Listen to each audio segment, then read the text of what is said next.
सरस्वती करमूलेतु गोविंद प्रभाते यशस्विनां कृष्णाय।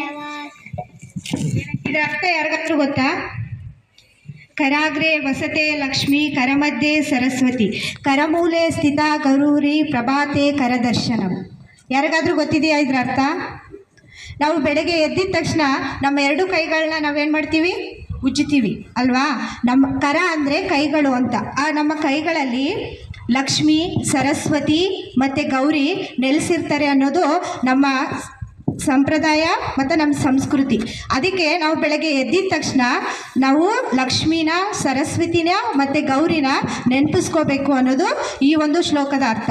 ತಿಳ್ಕೊಬೇಕೆಲ್ಲರೂ. ಬೆಳಗ್ಗೆ ಎದ್ದ ತಕ್ಷಣ ನಾವು ಈ ಶ್ಲೋಕವನ್ನು ಹೇಳ್ಬೇಕು. ಗೊತ್ತಾಯ್ತಾ?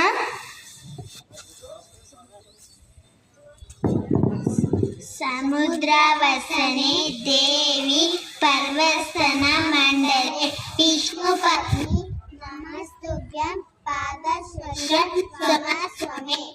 ನಾವು ಬೆಳಗ್ಗೆ ಎದ್ದಿದ ತಕ್ಷಣ ಈಗ ಕೈಯನ್ನು ಉಜ್ಜಿ ಶ್ಲೋಕವನ್ನು ಹೇಳಿದ್ವಲ್ವಾ? ಎದ್ದ ತಕ್ಷಣ ನಮ್ಮ ಕಾಲನ್ನು ನೆಲದ ಮೇಲೆ ಇಡ್ತೀವಿ. ನಾವು ಭೂಮಿ ತಾಯಿನ ಏನಂತ ಕರಿತೀವಿ? ದೇವರು ಅಂತ ಕೈ ಮುಗಿತೀವಲ್ವಾ?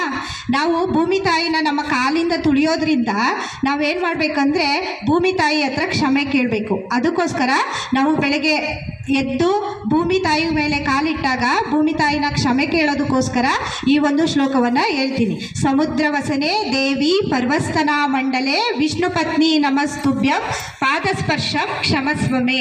ನಮ್ಮ ಪಾದ ನಿನ್ನ ನಾವು ಪಾದದಿಂದ ನಿನ್ನನ್ನು ನಾವು ತುಳಿತಾ ಇದ್ದೀವಿ, ನಮ್ಮನ್ನು ಕ್ಷಮಿಸು ಅಂತ ಭೂಮಿ ತಾಯಿ ಹತ್ರ ಕೇಳ್ಕೊತೀವಿ.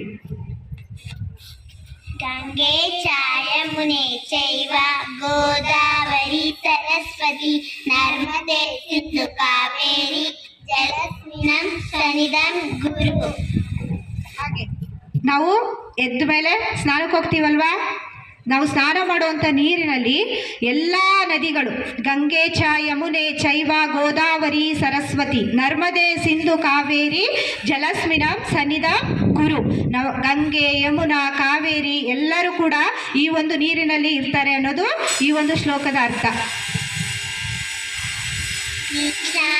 ವಾಸುದೇವಾಯ ಹರಯೇ ಪರಮಾತ್ಮನೆ ಪ್ರಣತಃ ಕ್ಲೇಶನಾಶಾಯ ಗೋವಿಂದಾಯ ನಮೋ ನಮಃ. ನಾವು ಸ್ನಾನ ಆದಮೇಲೆ ದೇವ್ರ ಕೈ ಮುಗಿತೀವಲ್ವಾ? ಅದಕ್ಕೋಸ್ಕರ ಶ್ರೀಕೃಷ್ಣನನ್ನ ನೆನಪು ಮಾಡ್ಕೋಬೇಕು. ರಾಮ ರಾಮ ಶ್ರೀರಾಮ ರಾಮ ರಾಮೇತಿ ರಾಮೇ ರಾಮೇ ಮನೋರಮೆ ಸಹಸ್ರನಾಮ ತತ್ತುಲ್ಯಂ ರಾಮನಾಮವರಾನನೆ. ಶ್ರೀರಾಮನ ಒಂದು ನಾಮದಲ್ಲಿ ವಿಷ್ಣುವಿನ ಸಹಸ್ರ ನಾಮನೇ ಅಡಗಿದೆ ಅನ್ನೋದು ಈ ಒಂದು ಶ್ಲೋಕದ ಅರ್ಥ. ಧರ್ಮಸ್ಯ ಗ್ಲಾನಿರ್ಭವತಿ ಭಾರತ ಅಭ್ಯುತ್ಥಾನಂ ಧರ್ಮಸ್ಯ ಪರಸ್ಪರಂ ಸುರವ್ಯಃ ಪರಿತ್ರಾಣಾಯ ಸಾಧುನಾಂ ವಿದ್ರಶಾಯ ದುಷ್ಕೃತಂ ಸಂಘನಾಶಾಯ ನಾದಾಯ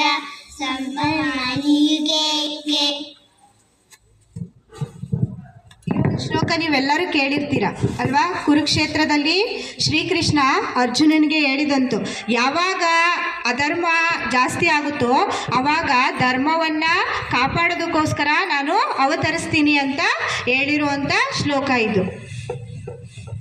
ಇದರಲ್ಲಿ ನೀವು ಕೆಲವೊಂದನ್ನು ನಿಮ್ಮ ದಿನನಿತ್ಯದ ಜೀವನದಲ್ಲಿ ಅಳವಡಿಸ್ಕೋಬೇಕಾಗುತ್ತೆ. ಗೊತ್ತಾಯ್ತಾ? Thank you, friends.